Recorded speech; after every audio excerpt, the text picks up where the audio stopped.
Hello and welcome back to Nathan Bell's podcast. Be sure to like, subscribe, and share with your friends. Today, Nate would like to talk about the death penalty. Yeah, so today I'm going to talk about the death penalty. I've certainly thought a lot about the death penalty in my life. When I was younger, I definitely was of the view that no human being had the right to decide that a human being's life should end. Now, over the years, I've thought about that a lot, and that still is my view, and I still think it's best that the state not be ordering people to die. Really, my view on criminals, as I've said in my video on rehabilitation, is if um, we need rehabilitation for criminals and people who fall into a criminal lifestyle. There are various reasons why people fall into criminal lifestyles. Poverty can cause a lot of crime. And people being abused can lead them to become abusive. People who've been exposed to violence can lead them to become violent. But I've also thought about it the other way over the years as well, because I've come to decide that there are psychopaths in the world. That is to say, I've come to decide that there are just ruthless people who are born without any capacity for empathy or compassion, or without any regard for the welfare of others. So, when you talk about the death penalty, it's like you've got to think about men like Hitler. Hitler ordered the murder of millions and millions of people. He conspired to murder millions and millions of people. So if you were given the opportunity, would you give Hitler the death penalty? And I think most people would say yes. It would take a super empathetic, super compassionate person to say that they would want to rehabilitate Hitler after all the heinous crimes he had committed. And it's one thing to say that a person's life led them to become a violent murderer, but once they've actually committed the act of heinous violent murder, can you really forgive them past that point, or can you say that we should rehabilitate this person?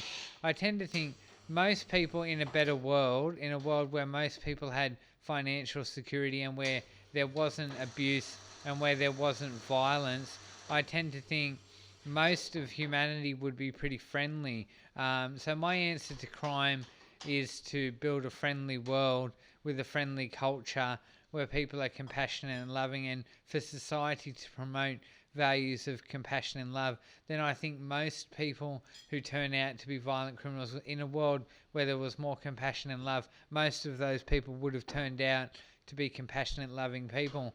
But as I said, I've also come to understand that there are psychopaths. There are these psychopathic personality types, these people who are just ruthless killers. So the question is, I suppose the question is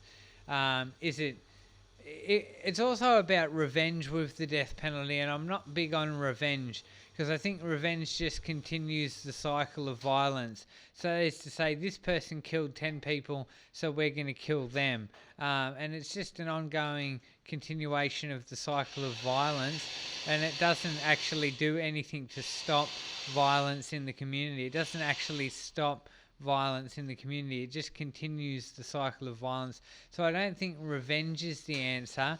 So if we're motivated by revenge to kill people who have killed, why I don't think revenge is going to make us feel any better. When we put someone to death, do we really feel better? Does that bring back the people they killed?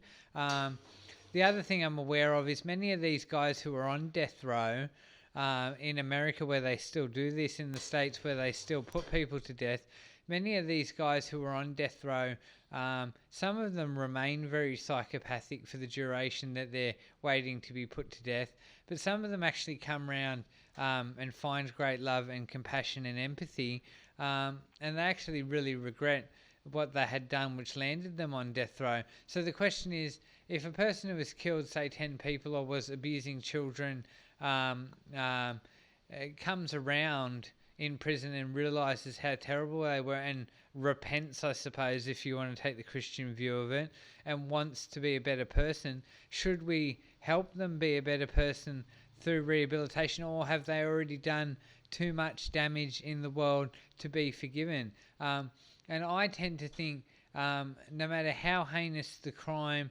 if a person genuinely comes around and sees the light, so to speak, and becomes a loving, compassionate person, as long as they have found those values in themselves of love and compassion, they should be given the opportunity then to live the rest of their life as a loving, compassionate person. And that's why I believe in rehabilitating violent offenders, because I believe everyone's got love and compassion in them, except for some psychopaths. There are definitely some psychopaths who don't have any love or compassion in them. But I think that when a human being can display that they have any inkling of love and compassion in them, they should be rehabilitated so that they can be a loving, compassionate person, and then they can be put back into the community once it's proven that they are fully rehabilitated. And that's why I believe in rehabilitating people, because we can put them back into the community rehabilitated and they won't offend again. So I suppose it comes down to the question of, when is the crime committed so heinous that you can't justify rehabilitating someone and putting them back into the community as a safe person?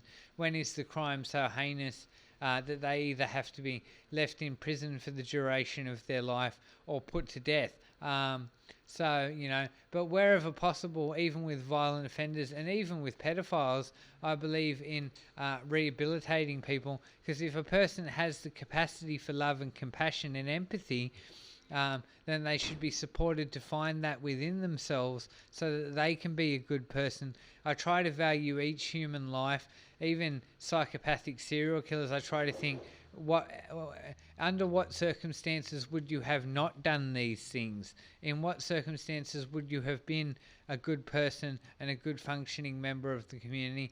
And under what circumstances would you have not become a serial killer, murderer, or a pedophile? And I try to think, what were the causes that led you to become a serial killer, murderer, pedophile, and did you have the potential to be a good person? And I tend to think if a person had the potential to be a good person, then they should be given the chance through rehabilitation to be a good person. But then again, it comes back to that thing about Hitler. His crimes were so heinous and he ordered the deaths of millions of people, and he was quite happy with that, and he was quite happy to order the deaths of millions and millions of people. So the crime really can't be forgiven. And I ask myself, if I had the opportunity to put a bullet in Hitler's head, would I do it? Or would I say we should rehabilitate Hitler? So what led to Hitler becoming this violent scumbag? And should we rehabilitate men like Hitler, or should we just put a bullet in their head? So I've thought about it a lot over the years, and sometimes I get angry and I think, some of these people really and the heinous crimes they've committed, we should just put a bullet in their head, because they're terrible, terrible mass murderers and psychopaths, and they seem without capacity for empathy. I've said in videos, people are not inherently good, and I'll weigh up in my mind a lot whether each individual that has ever lived is inherently good, and then what the world warps them out of shape so they become bad people, or whether some people are just born bad people. And obviously I don't have the answer to that.